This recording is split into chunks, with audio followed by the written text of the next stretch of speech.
Hey guys, welcome back to the channel Super Ideas में आप लोगों का एक बार फिर से स्वागत है।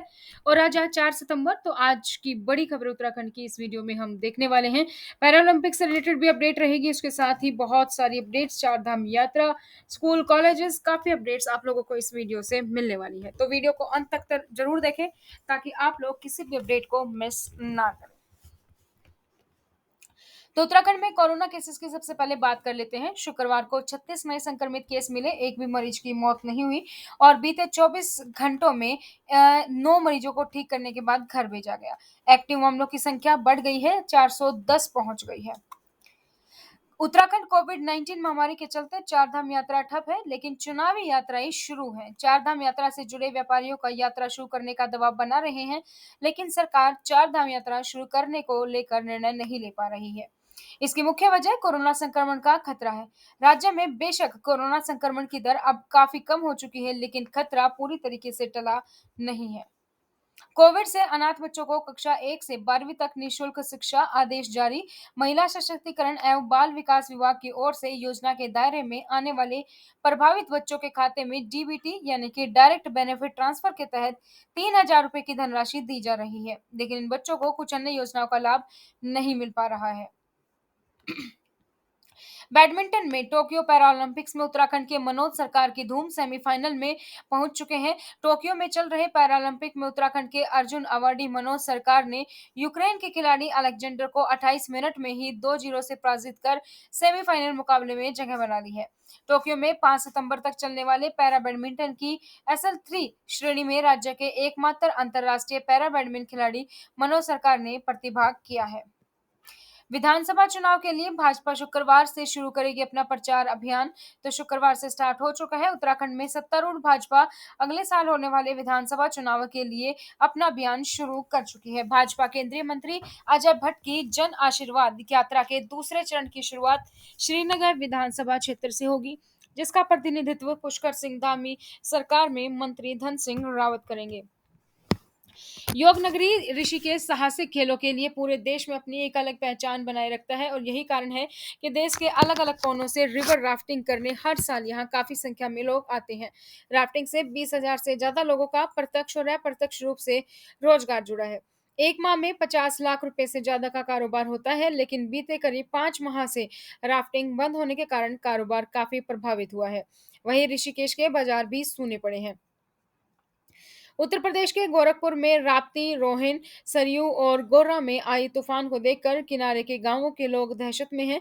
इन नदियों के साथ ही आमी भी जमकर तबाही मचा रही है। गुरुवार को बाढ़ के पानी के दबाव की वजह से भरवलिया बसावनपुर रिंग बांध टूट गया, और पानी के दबाव की वजह से जिले के बंधों में 2 दर्जन से अधिक स्थानों पर रिसाव हो रहा है। दरोगा पदोन्नति परीक्षा का परिणाम घोषित करने पर हाई कोर्ट ने लगाई रोक। आयोग ने 2 बार की आंसर की जारी की। पहले आंसर की में दिए गए प्रश्नों का उसने सही उत्तर दिया था, लेकिन दूसरी आंसर की में उसके एक सवाल को गलत बताया गया। जब उसने आरटीआई के तहत पुलिस भर्ती केंद्र नरेंद्र नगर और अन्य से जानकारी मांगी, तो उसका जवाब सही था। हरिद्वार, देहरादून, उधम सिंह नगर और नैनीताल में 7-7 समितियां धान की खरीद करेंगी। जिन क्रय संस्थाओं में स्टाफ की कमी है, वहां 3 माह के लिए अतिरिक्त कर्मचारियों की नियुक्ति की जाएगी, ताकि धान क्रय केंद्रों को सही ढंग से चलाया जा सके। यह बात सहकारिता विभाग के निबंधन आनंद स्वरूप ने राज्य सहकारी संघ मुख्यालय में विभिन्न जनपदों के धान खरीद केंद्रों की समीक्षा बैठक के दौरान कही। उत्तराखंड में परिवहन विभाग में चहेतों का अटैचमेंट करने वाले अधिकारियों पर गिरेगी गाज। परिवहन विभाग में नियमों को दरकिनार कर पहाड़ में तैनात कर्मचारियों व अधिकारियों को मैदानी इलाकों में अटैच करने का मामला सामने आया है। सचिव परिवहन ने मामले में परिवहन आयुक्त से अटैच कर्मचारियों की सूची के साथ ही अटैचमेंट करने वाले अधिकारियों का ब्यौरा भी मांगा है। इन अधिकारियों पर कार्यवाही की तलवार लटक गई है। यूपीसीएल को घाटे से उबारेंगे और 100 यूनिट बिजली मुफ्त भी देंगे। ऊर्जा मंत्री ने कवायद तेज की है। मंत्री हरक सिंह रावत ने कहा कि यूपीसीएल लगातार घाटे में चल रहा है। 100 यूनिट बिजली मुफ्त देने की सूरत में यह घाटा और बढ़ जाएगा, और ऐसे हालत में निगम को घाटे से उबारने की जरूरत है। मंत्री ने अधिकारियों को निर्देश दिए कि वे यूपीसीएल की लाइन लॉस कम करें। पूर्व मंत्री बोला, मेरा बेटा नहीं है, मैं चुनाव लड़ूंगा, विपक्ष फैला रहा है भ्रम। पूर्व काबीना मंत्री मातबर सिंह कंडारी ने कहा कि रुद्रप्रयाग जिले में कुछ लोग अफवाह फैला रहे हैं कि उनका बेटा रुद्रप्रयाग विधानसभा से चुनाव की तैयारी कर रहा है।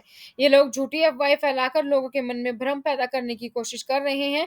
इन लोगों से जनता को सावधान रहने की जरूरत है। रुद्रप्रयाग विधानसभा के विकास को लेकर लंबे समय से संघर्ष किया जा रहा है। जो विकास कार्य पूर्व में नहीं हो पाए हैं, उनको आगे बढ़ाने का कार्य किया जाएगा। उत्तराखंड में पूर्व मुख्यमंत्री हरीश रावत ने जताई तेजाब हमले की आशंका। गुरुवार देर रात किया ट्वीट। हरीश रावत ने एक रिटायर्ड नौकरशाह के बहाने फिर निशाना साधा है। उन्होंने सोशल मीडिया पर लिखा कि एक रिटायर्ड नौकरशाह आजकल सत्तारूढ़ दल ही नहीं बल्कि तीन तीन राजनीतिक दलों के लिए एक साथ राजनीतिक उगाही कर रहे हैं।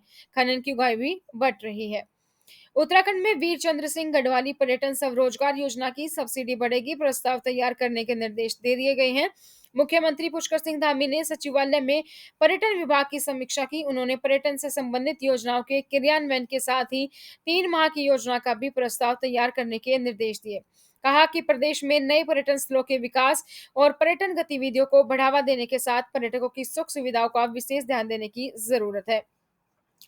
एमडीडीए ने 2 इंजीनियर समेत 3 को किया निलंबित। अवैध निर्माण में एक्शन न लेने पर होगी कार्यवाही। बंगाली कोठी के पास भंडारी चौक पर आनंद सिंह रावत ने 3 तल में 9 दुकानों का निर्माण किया। अवैध रूप से बनाई गई इन दुकानों के मामले में सुनवाई के बाद एमडीडीए ने ध्वस्तीकरण के आदेश दिए थे। तय समय पर दुकानों को ध्वस्त नहीं किया जा सका। भूस्खलन से परेशान जुगजू गांव के 16 परिवार ने छोड़े घर। प्रशासन ने विश्वविद्यालय में की रहने वाली व्यवस्था। पूर्व क्षेत्र पंचायत सदस्य संग्राम सिंह का कहना है कि जुगजू गांव के ऊपर रुक रुक कर पत्थर और मलबा गिर रहा है, जिससे ग्रामीण घरों में रहने से भी डर रहे हैं। वे शाम को अपने मवेशियों को गांव में ही छोड़कर रात बिताने के लिए विद्यालय भवन में पहुंच रहे हैं। तो ये थी दोस्तों उत्तराखंड से जुड़ी कुछ खबरें। इसी तरीके से उत्तराखंड से जुड़ी हर खबर पाने के लिए चैनल को सब्सक्राइब कीजिए और बेल आइकन को प्रेस कर लीजिए, ताकि जैसे ही वीडियो अपलोड होती है उसकी नोटिफिकेशन आप लोगों को मिल सके। आज की इस वीडियो में इतना ही। फिर मिलेंगे नई जानकारी के साथ। तब तक बने रहिए सुपर आइडियाज पर।